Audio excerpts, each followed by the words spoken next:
Haleluya. Hari ini hari yang luar biasa.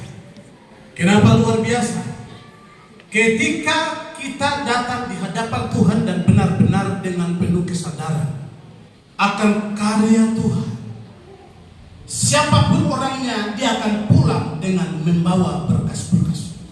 Apapun perjalanan hidup ini, kita mengalami masalah, persoalan, problem begitu banyak silih berganti. Pergumulan melawan diri sendiri, melawan keluarga, melawan yang Bapak Ibu yang kerja satu dinas, atau melawan sesama jemaat.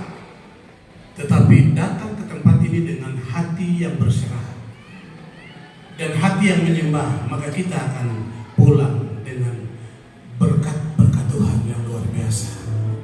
Ketika ada perayaan 5 Februari dilakukan di Mandala, waktu itu Pak Biniluk jadi ketua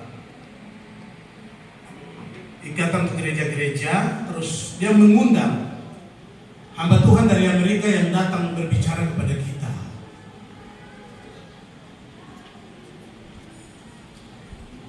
Terus di tengah-tengah itu, dalam pemberitaan itu, Tuhan bicara jelas, suara Roh Kudus jelas bicara di hati saya. Haleluya. Bahwa Roh Kudus berkata, lihat, hari ini orang-orang Kristen di Papua berduyun-duyun pergi ke Mansinang untuk merayakan 5 Februari. Tetapi kebenaran yang sesungguhnya, haleluya, belum dipahami dan dimengerti oleh semua orang Kristen. Bahwa yang datang bukanlah Otto dan Gessler, tetapi Roh Kudus katakan, akulah yang datang ke tempat ini menunggangi Otto dan Gessler. Injil itu datang, Roh Kudus datang bawa berita ini, bukan melewati jalan yang enak, bukan melewati jalan tol, bukan menunggangi, haleluya, burung besi yang baik, bukan juga menunggangi kapal putih yang enak dan nyaman, tetapi ada harga, ada pengorbanan, ada kerelaan yang dilakukan oleh para hamba-hamba Tuhan yang merelakan diri mereka kepada pekerjaan Tuhan. Ada harga yang dibayar, masa depan ditinggalkan, keinginan, kemauan pribadi, keinginan, kemauan keluarga dikorbankan untuk menjadi sarana, menjadi alat, menjadi wadah di tangan Tuhan. Oleh sebab itu Paulus menuliskan dalam penulisannya, haleluya, kepada seluruh orang-orang benar yang ada di Roma. Surat Roma adalah surat yang terpanjang dan terbanyak, dan dia ditaruh di urutan pertama dalam surat-suratnya. Dia memberitahukan kepada, haleluya, orang-orang benar yang menerima Injil. Injil dalam arti lain adalah kabar sukacita, kabar bahagia, kabar selamat atau keselamatan kepada yang tertawan, terbelenggu, dan menjadi budak dosa. Ketika waktu kejatuhan, dosa masuk, dan Injil adalah salah satu berita sukacita yang sudah dinubuatkan oleh para nabi sebelum Injil itu sendiri muncul. Sudah dibicarakan, sudah dikhotbahkan, sudah diajarkan, dan mereka menantikan kapan waktunya Injil itu akan digenapi. Bapak, Ibu, Saudara, dan saya, kita adalah orang-orang berbahagia. Berbahagia bukan menerima, haleluya, jabatan di provinsi-provinsi yang ada. Berbahagia bukan karena punya harta yang banyak. Berbahagia bukan karena berhasil dalam sebuah usaha, tetapi berbahagia karena berita Injil telah disampaikan kepada saudara dan saya. Dan Injil itu benar-benar merubah saya dan saudara menjadi satu umat yang layak, mendapatkan standar kelayakan di hadiratnya. Maka penulisan surat Paulus kepada jemaat Efesus pasal 2 dikatakan bahwa bukan hasil usahamu, bukan hasil pekerjaanmu, melainkan pemberian Allah oleh kasih karunia. Itulah yang membuat kita bangga dan sukacita. Roma pasal 1. Pertama-tama Saulus menyampaikan salam dari Paulus, hamba Kristus Yesus yang dipanggil menjadi rasul dan dikuduskan untuk memerintahkan Injil Allah. Injil itu telah dijanjikannya sebelumnya dengan perantaraan nabi-nabinya dalam kitab-kitab suci tentang anaknya yang menurut daging diperanakan dari keturunan Daud dan menurut roh kekudusan dinyatakan oleh kebangkitannya dari antara orang mati, bahwa ia adalah anak Allah yang berkuasa, Yesus Kristus Tuhan. Ayat 7, kepada kamu sekalian yang tinggal di Roma, yang dikasihi Allah, yang dipanggil dan dijadikan orang-orang kudus, kasih karunia menyertai kamu dan damai sejahtera dari Allah Bapa kita dan dari Tuhan Yesus Kristus. Itu alamat penulisan surat Paulus. Berita ini menjadi hidup di antara kita semua. Dan dia memberitahukan ini kepada jemaat di Roma dalam penulisan suratnya. Injil itu kekuatan Allah. Kenapa dia Paulus mengatakan Injil itu kekuatan Allah? Sebab aku mempunyai keyakinan yang kokoh dalam Injil, karena Injil adalah kekuatan Allah yang menyelamatkan setiap orang yang percaya. Injil itu kekuatan Allah yang menyelamatkan, yang merubah, yang memperbaharui, yang membangkitkan orang-orang yang percaya terhadap Injil itu sendiri. 168 tahun pekabaran Injil ada di tanah Papua. Pertanyaannya, apakah Injil itu benar-benar sudah maksimal bekerja, menyatu dan hidup di dalam diri orang-orang yang hidup di tanah ini, ataukah belum? Kita yang telah menerima Injil dan diselamatkan, apakah Injil ini benar-benar kita yakini bahwa Injil adalah sesuatu yang merubah kita atau tidak? Karena kuasa dan kekuatan Injil itu akan terjadi kepada setiap orang yang percaya. Sekian tahun kita jadi anak Tuhan, kita menjadi orang Kristen, tetapi landasan, fondasi dalam kehidupan kekristenan kita tidak dilandasi dengan iman dan keyakinan kepada Injil, maka itu ibarat rumah yang dibangun tanpa dasar. Dan Yesus dengan jelas menggambarkan itu. Ada dua tipe pembangunan rumah. Ada yang dibangun dengan dasar batu, ada yang dibangun dengan dasar pasir, tidak punya dasar. Bicara dasar batu, tentu bicara tentang Injil, bicara tentang kabar sukacita, kabar selamat, yaitu wujudnya adalah Yesus Kristus yang lahir dari keturunan Daud. Mari kita benar-benar menyadari betul tentang, haleluya, apakah karya Injil itu betul-betul sudah terjadi di dalam hidup kita atau tidak. Hidup anak Tuhan yang tidak boleh ada apapun dalam hidup kita. Ketika saya bicara, beberapa orang yang sembahyang itu keluar.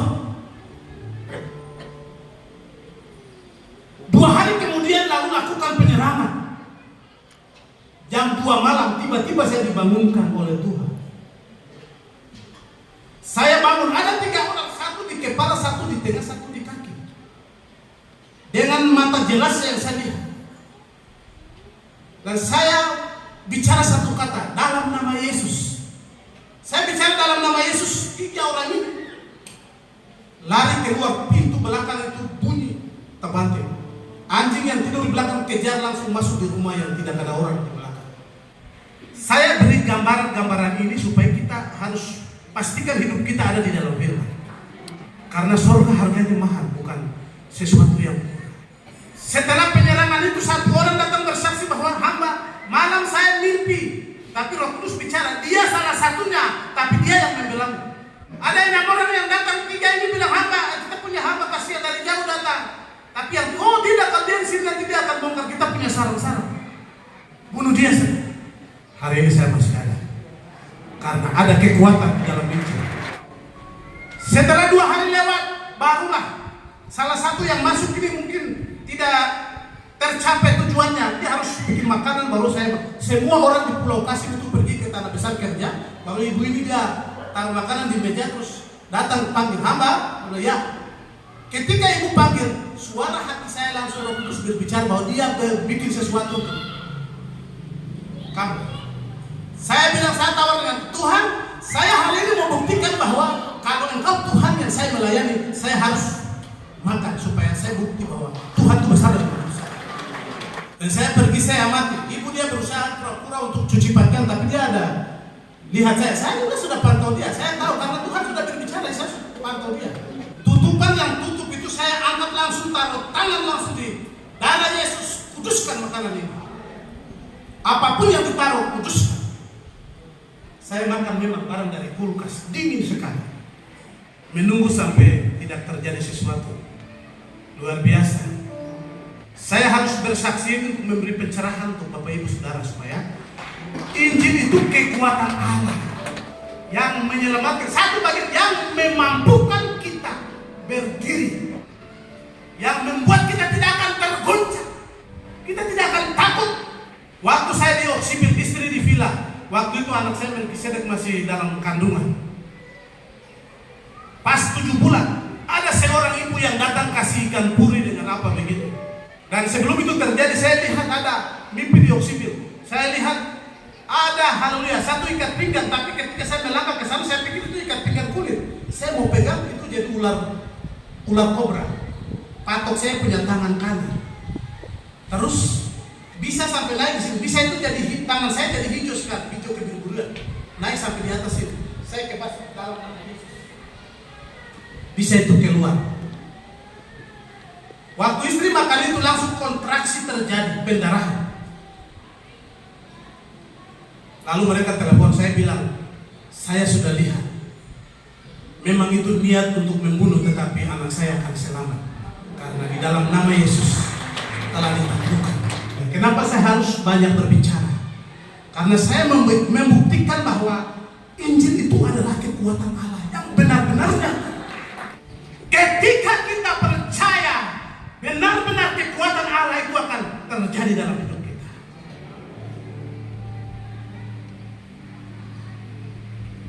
Haleluya. Luar biasa. Ya, tahun 2023. Mari Bapak Ibu yang masih takut, masih percaya, masih cari keselamatan di dunia ini, ke pohon, ke batu, ke apa saja, mari lari saja, melarikan diri semua, beban berat apa saja kau pikul, datang ke Yesus. Yesus bilang, marilah kepadaku semua yang letih lesu dan berbeban berat, aku akan memberi kelegaan. Tidak ada siapapun yang memberi kelegaan, hanya Yesus yang bisa melakukan semua, hanya Injil. Tapi dengan tanda kutip, percaya dan bertindak pasti terjadi. Sebab di dalamnya nyata kebenaran Allah yang bertolak dari iman dan memimpin kepada iman. Seperti ada tertulis, orang benar akan hidup oleh iman. Yang terpenting di sini adalah mari percaya. Harus punya iman. Setiap yang dipanggil itu menyelaraskan hidup ini dengan, haleluya, frekuensi surgawi untuk bisa menjadi layak. Roh Kudus itulah yang menyertai Otto dan Gesler. Roh Kudus itulah yang menyertai, haleluya, hamba-hamba Tuhan. Setelah Otto dan Gesler, beberapa hamba-hamba Tuhan datang dan pergi, seolah pekabaran Injil di tanah Papua ini tidak berhasil.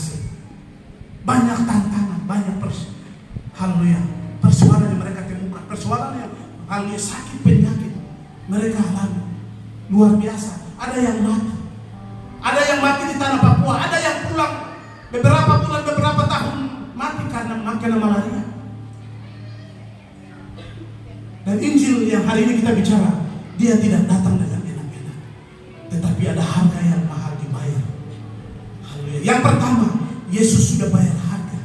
Yang kedua, para hamba-hamba Tuhan yang menjadi sarana untuk perkabaran Injil telah menjadi taruhan, yaitu haleluya, Otto dan Ges dan teman-teman.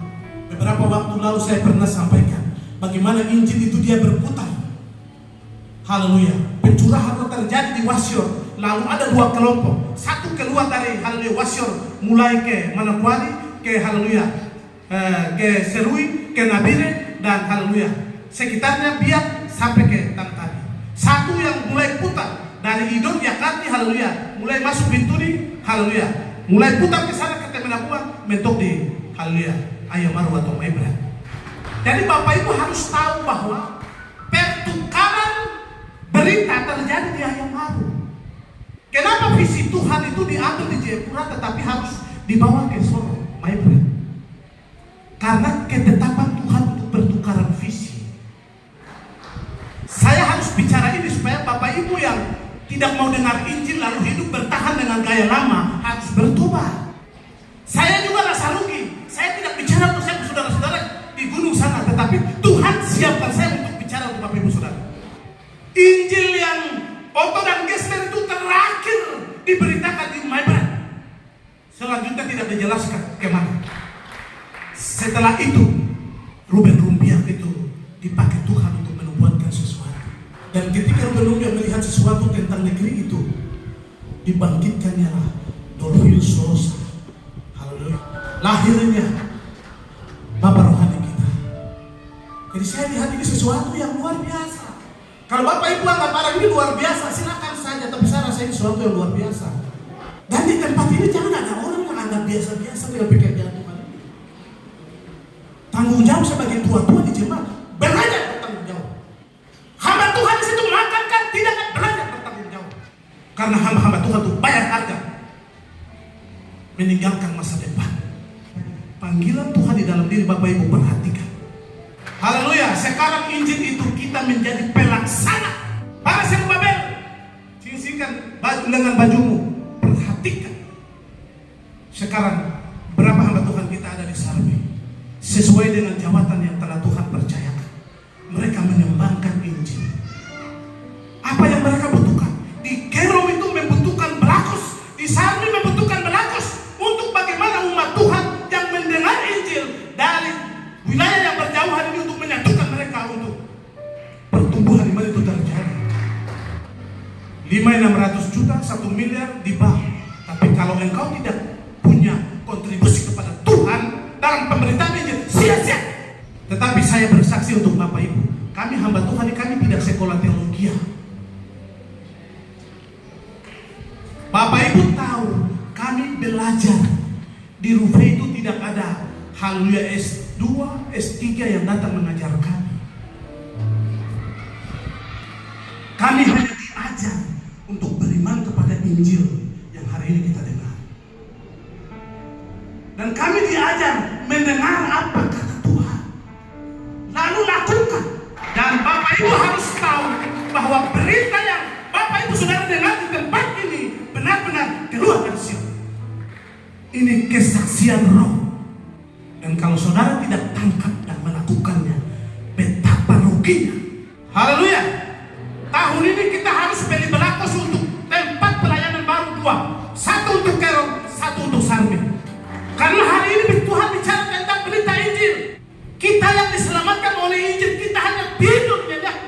Artinya begini, Tuhan akan siapkan yang punya kemampuan untuk menerobos, tapi kita harus mengambil bagian dalam mendukung pemberitaan itu sampai selamatkan jiwa-jiwa.